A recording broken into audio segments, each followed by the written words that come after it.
Head of house victory. Can you just shut up?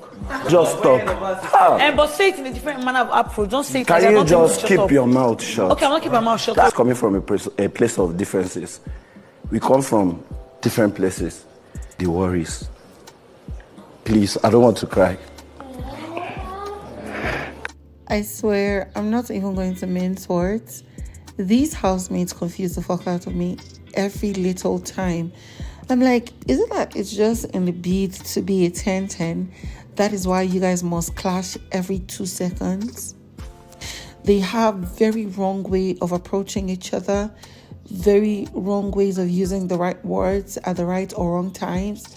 They have very wrong body languages. Now, of course, as a grown-up, you're not supposed to conform to what any other person wants as long as you do your shit. But knowing that you guys are locked up in a house for this long, you need to just find the best way to react. Of course, you guys will clash, but then again, it's just too stressful. We like basketballs, but sometimes it can be tiring. Anyways,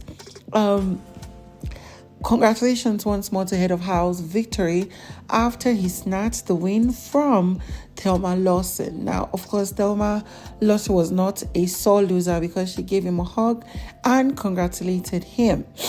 And then, before you know, we noticed how Isabella was just so joyous. Emisi was happy too because Emisi said the hug that Thelma Lawson gave Victory was a fake one, that she was really, really pained that it was snatched away from her. But it is what it is, yeah? Isabella was seen celebrating, congratulating him for immunity and all the 9 yards, going ahead to even dance and twerk for him while he was sitting on the head of house, seat of honor. And then soon enough, the head of house, Victory, called for a meeting and he needed to address something. But some few persons were still chit-chatting. And this guy just opened his mouth and muttered, "Can you just shut up?" Now, this is not the first time Victory has done this. He had done it multiple times. And each time he did it, it was offensive to the person. I mean, it was offensive enough for us viewing from our home. Talk about somebody that is there and being addressed as if they were a child. Yeah?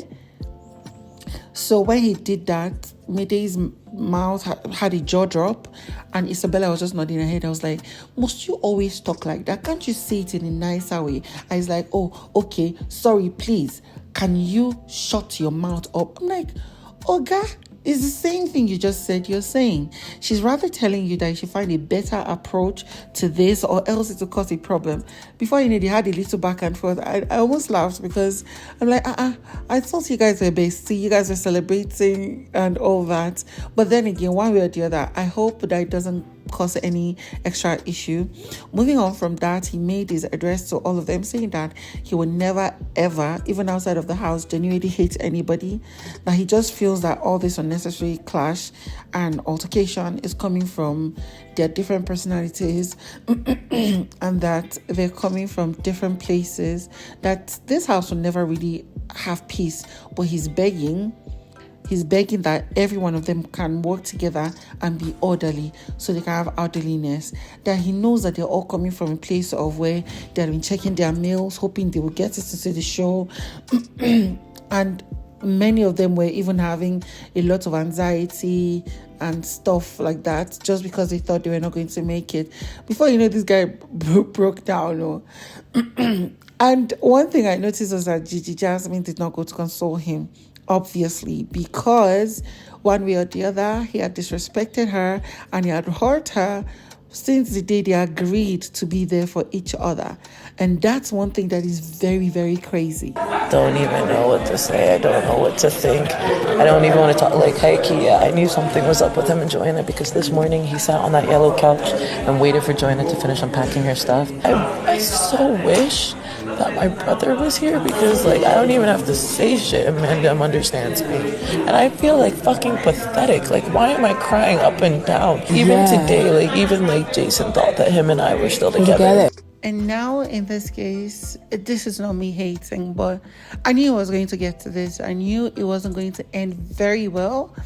Not because they are not two beautiful people or two amazing people or two strong contenders, but because first off, it felt too rushed. And the both of them were in a bubble of, oh, this might just be the craziest thing that's going to happen in this season at that moment. And well, it is what it is now.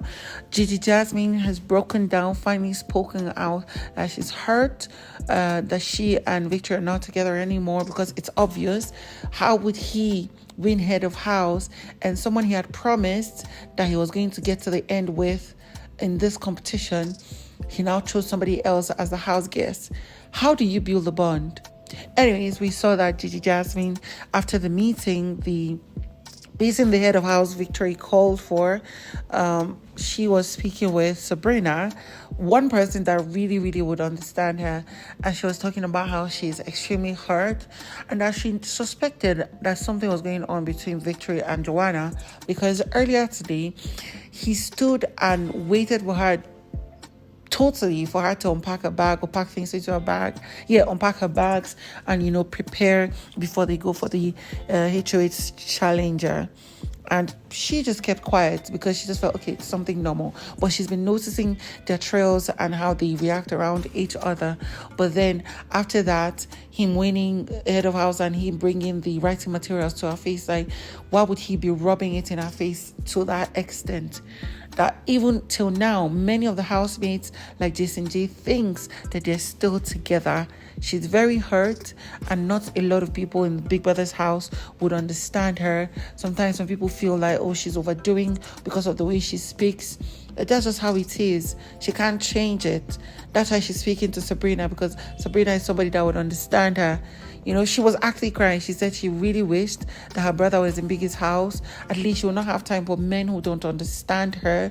She just feels stupid and all the 9 yards. And I started recalling the fact that Gigi Jasmine and Victory had a conversation last week within the first 3 days in Big Brother's house, because they had navigated towards each other and, they talked and literally gave each other promises. She promised that she was going to be here for him till the end. That aside the game and herself, he is on the top of her list. So she would not do things to piss him off. If he feels disrespected or anything, he should come and talk to her and she would fix it.